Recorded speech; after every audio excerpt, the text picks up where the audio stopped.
Hi, my name is Pahan Jayaratne, and I'm a 10th grader at Princess Anne High School in the IB program. And I want to showcase today the real-time diabetic hypoglycemia detection app that I developed.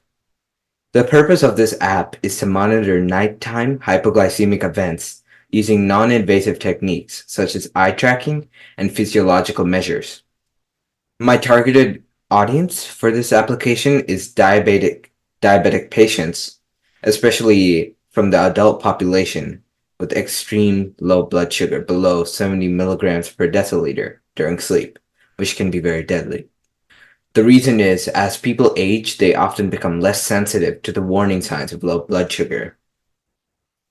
To bypass this, you can use an invasive device like the continuous glucose monitoring or CGM systems, such as Dexcom G7, but they are very expensive.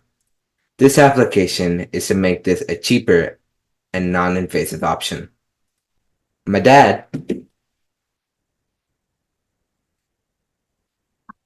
will act as my model. He is wearing a electrooculogram sensor by Plux, a wearable Empatica E4 research device, and a Dexcom G7 CGM patch on its arm. This is my application using the programming language Python. In the upper left corner, it shows the EOG server data showing eye movement, and in the lower bottom, it shows the Empatica E4 server showing vitals.